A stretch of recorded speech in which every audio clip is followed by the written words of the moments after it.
Olá, vestibulando. Vamos começar mais uma aula de biologia.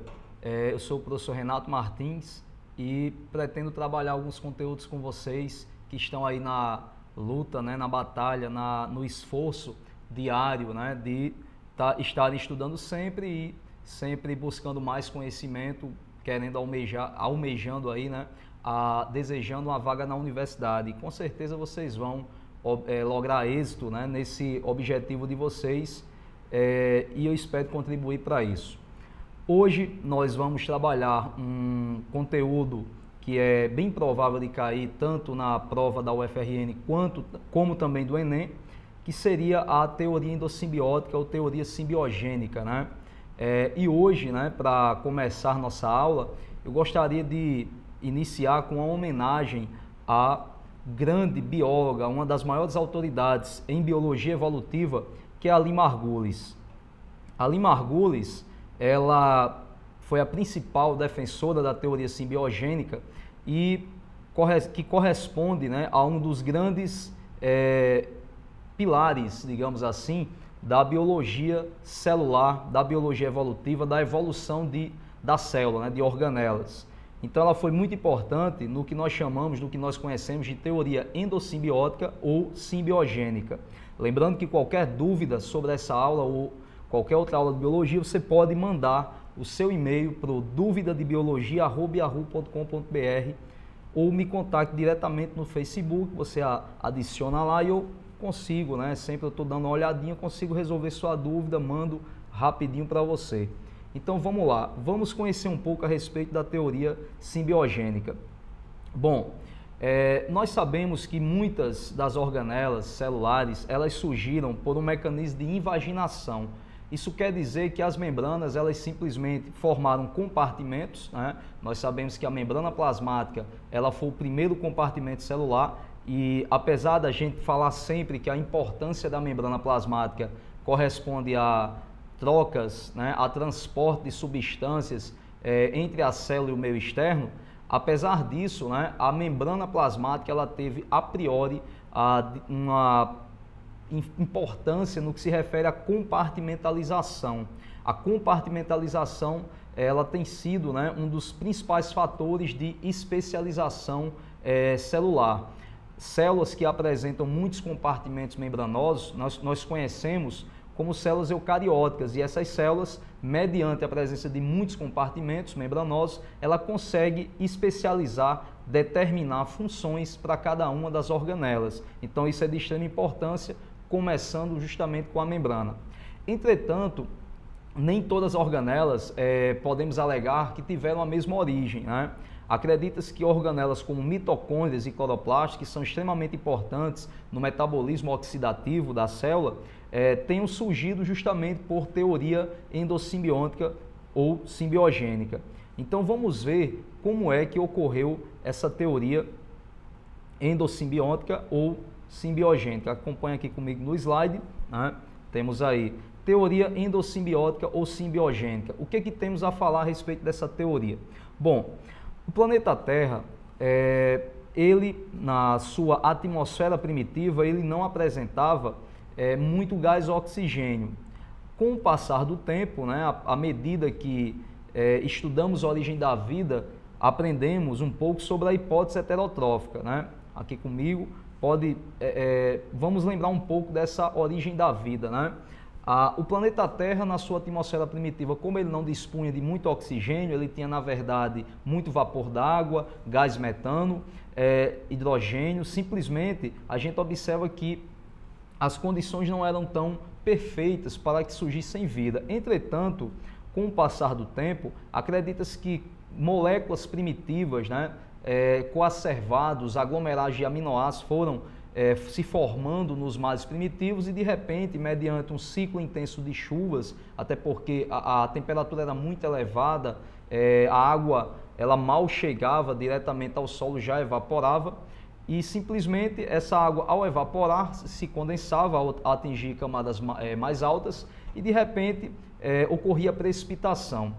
Mediante a ocorrência de precipitação, observa-se, né, uma série de descargas elétricas. Acredita-se que essas descargas elétricas tenham sido responsáveis pela formação, pela, digamos, a explosão, o momento inicial, o momento primordial que teria dado origem, dado vida aos coacervados, aos aglomerados de aminoácidos e moléculas orgânicas extremamente simples.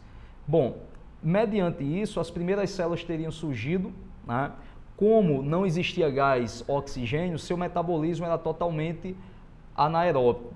Esse metabolismo anaeróbico, se a gente relembrar a fermentação, o metabolismo anaeróbico ele pode liberar como um dos seus produtos o CO2, no caso da fermentação alcoólica, por exemplo. O gás carbônico, à medida que ele foi se acumulando na atmosfera, simplesmente esse gás carbônico foi sendo utilizado, né? Ocorreram adaptações, as primeiras células fotossintetizantes foram surgindo na forma de bactérias extremamente simples, porém com sistemas enzimáticos já complexos, né? A ponto de fixar CO2 e conseguir produzir mais matéria orgânica, mais carboidrato como fonte de energia. Um dos produtos da fotossíntese é justamente o gás oxigênio, e é justamente deles que a gente vai comentar um pouco hoje. O gás oxigênio, ele é de extrema importância para o nosso organismo, assim como para a maioria dos seres vivos. O gás oxigênio, ele é utilizado como aceptor de elétrons, de hidrogênios na cadeia respiratória durante a respiração celular, e com isso nós conseguimos obter ATP suficiente para realizar nossas atividades. Alguns organismos, os mais primitivos, acredita-se que eles, como viviam em um ambiente com pouco oxigênio, basicamente eles realizavam um metabolismo anaeróbico, um metabolismo que não seria oxidativo. Então acompanhe comigo no slide como ocorreu esse processo, né, esse processo de endossimbiose, para que possamos entender como é que essas organelas elas surgiram. Bom, aqui a gente observa na imagem um eucarioto anaeróbio ancestral, ou seja, um organismo já provido de núcleo, material genético no interior do núcleo, e esse material genético todo emaranhado na forma de um monte de filamentos, né? Temos aí DNA, cromossomos, e o que aconteceu com esse organismo eucarioto anaeróbio, né? Como esse organismo é anaeróbio, né, observa-se que esse tipo de metabolismo ele é de certa maneira ineficiente. Por que isso? Porque o combustível não é completamente oxidado. Se você recapitular a fermentação, você vai relembrar que na fermentação são produzidas apenas 2 moléculas de ATP, enquanto que numa respiração aeróbica a produção de ATP ela permeia os 36, 38 ATPs, né? Então, nesse caso, o metabolismo anaeróbio ele é um pouco ineficiente no que se refere à oxidação, à obtenção de energia. Mesmo assim, essas células sobreviviam utilizando metabolismo anaeróbio. Então, o que houve? O que aconteceu para que essa célula pudesse potencializar a geração de energia, a produção de ATP? Simplesmente, no mesmo ambiente já existiam células células aeróbicas, e essas células aeróbicas estavam na forma de bactérias simples, como a gente observa aqui. O genoma bacteriano ele foi muito importante também, porque ele já trazia genes com informações que possibilitassem a formação de sistemas enzimáticos para que o substrato orgânico ele pudesse ser bem oxidado, uma vez que esse organismo ele consegue utilizar muito bem o gás oxigênio. Então, o metabolismo aeróbico ele é muito eficiente, justamente porque o combustível é oxidado em CO2. Ocorre uma liberação de gás carbônico mediante oxidação do combustível. Quando falamos combustível, estamos nos referindo ao carboidrato, aos lipídios. Lembrando a você, vestibulando, que o lipídio ele na verdade é consumido, é utilizado, é degradado somente em exercício aeróbico, né? Exercício anaeróbico ele não gera degradação de lipídio. Exercício anaeróbico, você aqui comigo, né? Perceba que quando você realiza uma atividade física, Se essa atividade física, geralmente, ela é de explosão muscular, a musculação, por exemplo, o halterofilismo, o goleiro que está ali dando vários saltos, né, atividade de explosão muscular mesmo, seriam exercícios classificados como exercícios anaeróbicos. E esses exercícios anaeróbicos, eles não são tão eficientes na degradação de lipídios como o exercício aeróbico, uma vez que o exercício aeróbico ele oxida o lipídio no interior da organela mitocôndria. Então, assim, para quem quer perder peso, a dica, né, seria justamente essa, né, realizar exercício aeróbico, porque a gordura vai justamente ser oxidada no interior da mitocôndria. Se essa gordura não chegar ao interior da mitocôndria, fica muito complicado para o organismo perder massa corporal, né? Então, na verdade, o exercício aeróbico seria o mais adequado. Um esteiro, uma caminhada, aquela corrida seria bem adequada. Bom, então voltando aqui, nós temos, você observa na imagem que a bactéria aeróbica ela está simplesmente sendo englobada, né, ou engolfada pelo mecanismo, né, pela célula que realiza o mecanismo anaeróbio. Então, na verdade, essas bactérias, quando são englobadas, elas acabam se multiplicando em seu interior. É notório, é importante lembrar, é notório que vocês percebam aí que a bactéria, à medida que ela adentra o organismo anaeróbio, ela simplesmente vai receber, ela vai estrangular parte da membrana do organismo hospedeiro, né? Então, observem bem que essas bactérias agora, né, no momento, na representação, elas ainda não estão com o sistema de dupla membrana, mas essa membrana dupla, acredita-se que ela surgirá justamente por meio desse englobamento. Então, o que a gente consegue observar aí? Que houve uma endossimbiose, mas o que seria o produto dessa endossimbiose? Qual seria a vantagem para a célula anaeróbia, que seria nesse caso a célula hospedeira, ao englobar bactérias aeróbicas? A grande vantagem é a produção, é a geração de ATP. No caso, percebamos que quando um organismo bacteriano que é aeróbico, como ele tem uma maior capacidade de obter ATP, de gerar energia, ele vai gerar essa energia e tal energia será consumida não somente por ele, que é o organismo que foi englobado, mas também pelo próprio organismo hospedeiro, né? Bom, então chegamos a um evento importante, né? Como você pode ver aí, o catabolismo aeróbico em sistemas simbióticos, ou seja, a quebra de moléculas orgânicas com a utilização do gás O2, do gás oxigênio.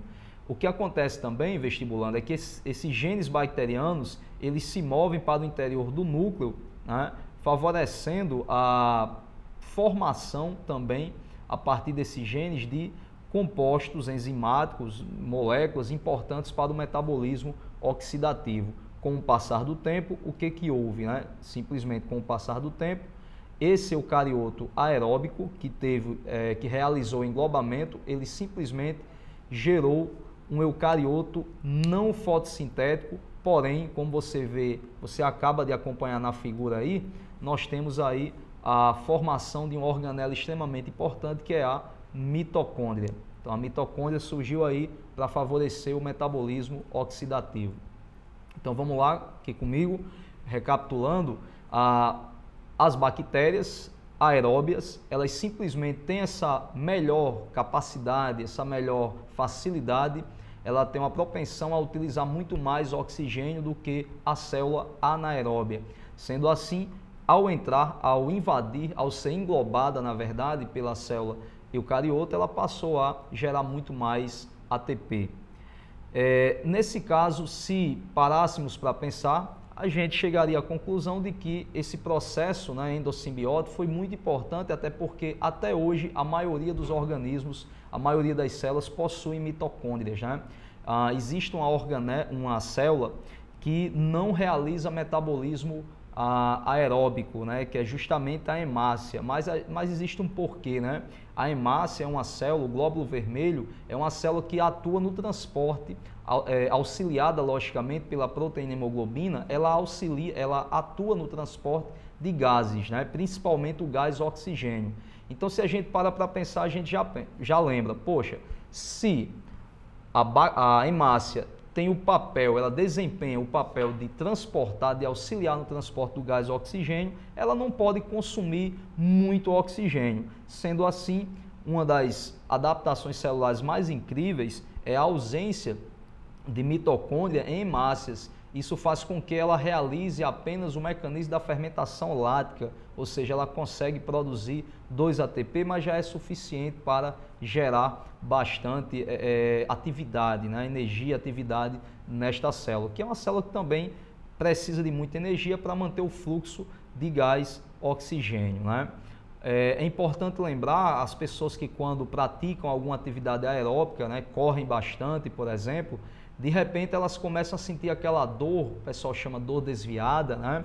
Aquela dor na região do fígado ou do baço, lado direito, fígado, lado esquerdo do baço. Vale salientar que fígado e baço são estruturas que armazenam muitas hemácias. No momento em que você está realizando um exercício aeróbico, você está precisando de uma boa oxigenação dos tecidos. Como é que você vai proporcionar essa melhor oxigenação? Liberando muitas hemácias na corrente sanguínea. Isso fará com que você tenha uma melhor oxigenação dos tecidos, um transporte mais eficiente de oxigênio. Entretanto, no que as hemácias aumentam seu metabolismo anaeróbio, elas passam a produzir muito lactato e isso gera, né, aquela dor bastante incômoda na região do fígado ou do baço. Ok? Bom, vestibulando, só lembrando, qualquer dúvida, manda aí para o duvidadebiologia@yahoo.com.br que eu vou ter todo o prazer em responder, tirar a sua dúvida e, se possível, né, contribuir aí com a sua caminhada, né, com o seu objetivo, que é entrar na universidade. Bom, voltando para a teoria endossimbiótica, vamos agora verificar o que aconteceria se, por acaso, né, a bactéria que fosse englobada, ela não fosse uma bactéria, digamos, heterotrófica. Se essa bactéria ela fosse capaz de realizar fotossíntese, com certeza ela apresentaria pigmentos, sistemas enzimáticos complexos da mesma maneira para tentar produzir matéria orgânica através do processo fotossintético. Então, considerando que essa bactéria seria uma bactéria fotossintética, uma cianobactéria, por exemplo, o que poderia acontecer se essa bactéria ela fosse englobada também pela célula eucariota anaeróbia? Bom, nós vimos que essa célulazinha aqui do meio, ela representa o eucarioto não fotossintético, ou seja, ela é resultante da interação entre um eucarioto, uma célula eucariota primitiva, a qual era anaeróbia, com bactérias aeróbias. E aí essas bactérias evoluíram a tal ponto, né, que chegaram a formar essa organela que é a mitocôndria, né? Bom, observem que quando essa bactéria fotossintetizante, quando essa cianobactéria é englobada, o que vai acontecer? De forma muito semelhante ao que aconteceu com as bactérias não fotossintéticas, né, ela vai passar também a produzir ATP utilizando a energia luminosa, ou seja, a energia solar, os fótons, né, uma radiação eletromagnética vai incidir nessa célula de modo que ela promova aqueles saltos de elétrons, saltos, né, que favorecem a formação de ATP, né, o mecanismo da fotofosforilação. Ele é extremamente importante, né, no processo fotossintético, né, a luz auxiliando na adição de fosfato à molécula de ADP, formando justamente o ATP, né, que seria a substância considerada moeda energética da célula. Uma vez que isso acontece, né, a célula resultante desse processo, na verdade, agora será considerada uma célula eucariota fotossintética. Por quê? Porque agora ela vai apresentar não somente a mitocôndria como estrutura oxidativa, estrutura importante para promover o metabolismo, mas também o cloroplasto. O que seria o cloroplasto? O cloroplasto é uma estrutura que mantém, né, que favorece o metabolismo em plantas e também em algas, ou até mesmo, né, no caso, quando a planta precisa obter energia, ela vai também obter através da fotossíntese. Entretanto, vestibulando, é importantíssimo lembrar, né, voltando aqui, é importantíssimo lembrar que quando a planta ou a alga realizam fotossíntese, elas simplesmente estão realizando uma geração de ATP. Entretanto, esse ATP que é gerado na fotossíntese, ele é consumido na própria fotossíntese. É uma pergunta que às vezes os alunos, né, por aí fazem, Renato, se a planta é capaz de gerar ATP pela fotossíntese, porque ela ainda tem que realizar respiração celular mitocondrial, mesmo produzindo ATP pela fotossíntese? É simples, é porque o ATP que ela produz na fotossíntese é consumido no próprio mecanismo, no próprio processo fotossintético, justamente na segunda etapa da fotossíntese. Já para suprir suas necessidades, o que ela vai necessitar? Vai necessitar de mais ATP, porque ela não realiza somente fotossíntese. A planta tem uma série de outras atividades, tropismos, nastismos, síntese proteica, crescimento, absorção, tudo isso demanda uma certa quantidade de energia. Então, essa energia vai ser proveniente justamente da mitocôndria, né? Então, a mitocôndria com o cloroplasto dentro de uma célula, eles fazem esse papel extremamente importante. No caso do cloroplasto, auxiliam na produção de carboidratos, os quais podem ser utilizados como nutriente, substrato orgânico que será oxidado, né, e vai gerar ATP com a ajuda da mitocôndria. Então, são reações que se complementam, né? Essas reações que ocorrem entre a mitocôndria e o cloroplasto. No nosso caso, como somos organismos heterotróficos, dispomos apenas de mitocôndrias em nossas células para realizar esse mecanismo oxidativo.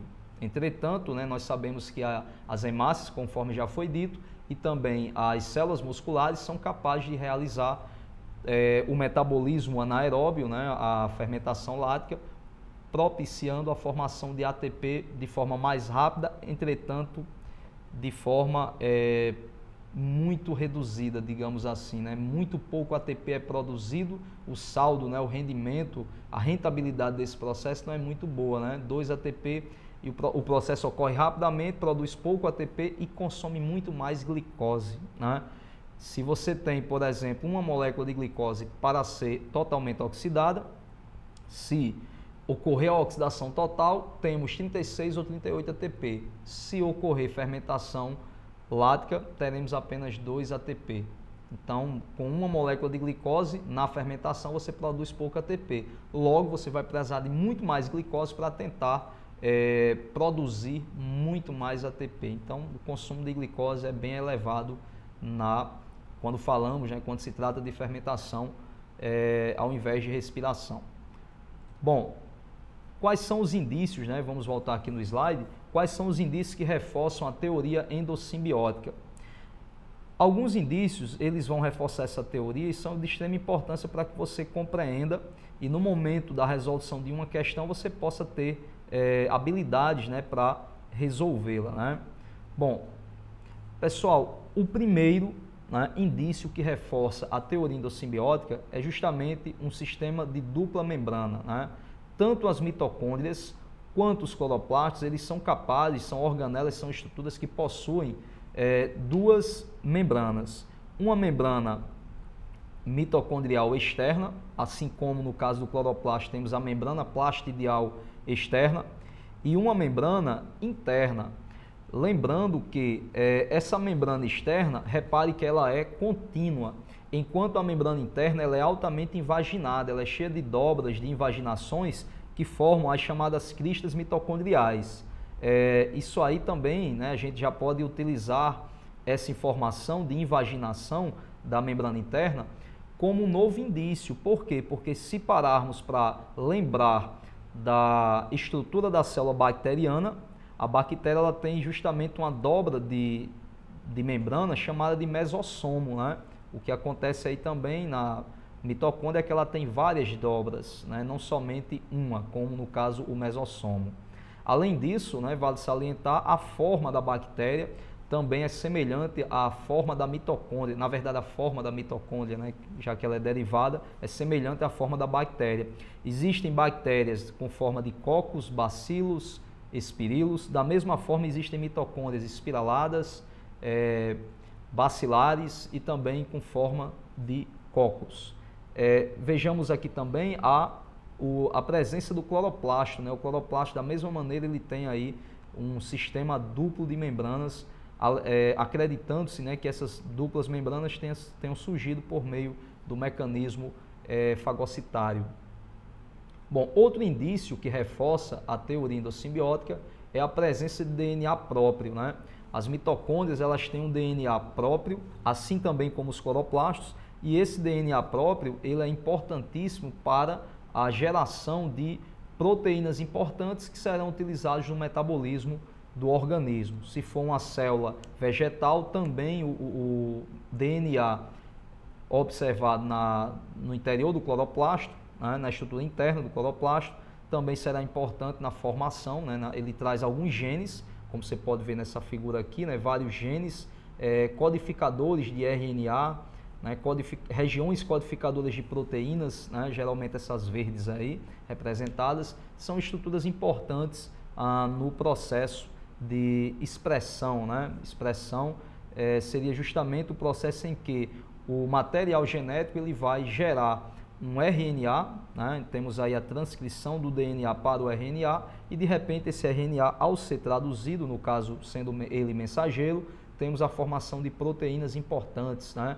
As proteínas que atuam no transporte, né, na cadeia respiratória, transporte de elétrons, as proteínas que atuam em todo o mecanismo oxidativo. Bom, lembrando que se a mitocôndria ela tem capacidade de produzir proteína, isso está atribuído, né, diretamente à presença de ribossomos. Então, outro indício que reforça a teoria endossimbiótica é o fato da mitocôndria, do cloroplasto também, eles possuírem ribossomos próprios, sendo que existe uma diferença, aqui comigo, bom, existe uma diferença, uma pequena diferença entre o ribossomo, voltando aqui, existe uma pequena diferença entre o ribossomo e o ribossomo de uma célula procariota, como uma bactéria, o ribossomo de uma célula eucariota, né, uma célula animal, por exemplo, e essas diferenças, né, essa diferença principal se refere justamente ao tamanho da estrutura, né? Como você pode ver na figura, voltando aqui no slide, o ribossomo, né, o ribossomo que está presente, mostrando aqui o slide, o ribossomo que está presente na célula eucariota, né, ele apresenta um tamanho um pouco maior em relação ao ribossomo da célula bacteriana, né? O ribossomo de uma célula eucariota ele apresenta aproximadamente 80S, né? 80 unidades de sedimentação. Já no caso do procariota, ele vai apresentar ribossomos 70S. Como acredita-se que houve um englobamento de bactérias por meio de células anaeróbias eucariotas, acredita-se que os ribossomos que são encontrados dentro de uma mitocôndria ou de um cloroplasto, eles teriam sido derivados dessas bactérias. Não é à toa que esses ribossomos nas mitocôndrias eles são ligeiramente menores em relação aos demais ribossomos encontrados no citoplasma. Bom, outro indício, né, falando em ribossomos aí, seria a sensibilidade ao cloranfenicol. O cloranfenicol é essa substanciazinha extremamente importante, né, um antibiótico importante, e esse antibiótico é um antibiótico que age na estrutura ribossomal. Como ele age na estrutura ribossomal, ele pode inibir a síntese proteica. Então, esse antibiótico tem a capacidade de impedir a síntese de proteínas em bactérias. Aqui comigo, o que foi observado, né, o que foi observado também é que a presença desse antibiótico ela vai ser extremamente importante para simplesmente inibir a síntese de proteínas em bactérias. Então, a pessoa que está sofrendo de alguma infecção, ela pode justamente precisar, né, ser tratada com antibiótico, ela precisa ser tratada e, de repente, ela acaba utilizando esse antibiótico inibe a síntese da proteína bacteriana e a bactéria com isso ela morre, né? O que foi observado também é que essa substância ela age também nos ribossomos das mitocôndrias. Então fica bem claro que o ribossomo da mitocôndria ele tem uma certa sensibilidade ao mesmo antibiótico que destrói, né, que acaba tendo efeito considerável no ribossomo de bactérias. Aqui no slide. E o último indício, né? O último indício seria justamente a capacidade de duplicação, né? Como a mitocôndria tem DNA próprio, ela apresenta também uma capacidade de duplicação extremamente importante para promover a sua replicação dentro da célula. Bom, aqui comigo. Pessoal, qualquer dúvida, aqui comigo. Qualquer dúvida, você pode enviar para o duvidadebiologia@yahoo.com.br. A gente encerra a nossa aula aqui. Gostaria de agradecer a meus alunos que estão aí, né, em constante processo de aprendizagem, estão sempre se esforçando, tirando as dúvidas, enviando mais questões aí para a gente, né, trabalhar e, digamos, fazer surtir efeito, né, no processo educacional, né? E além disso, né, eu gostaria também de mandar um abraço pessoal da cidade de Santa Cruz do Inharé, Currais Novos, né, meus alunos que também estão nessas regiões, e os alunos daqui da Grande Natal, né? Então, um grande abraço, mande sua dúvida para o duvidadebiologia@yahoo.com.br e, na sequência, mais aulas, né, nos nossos aulões Enem e vestibulares. Um grande abraço e até a próxima.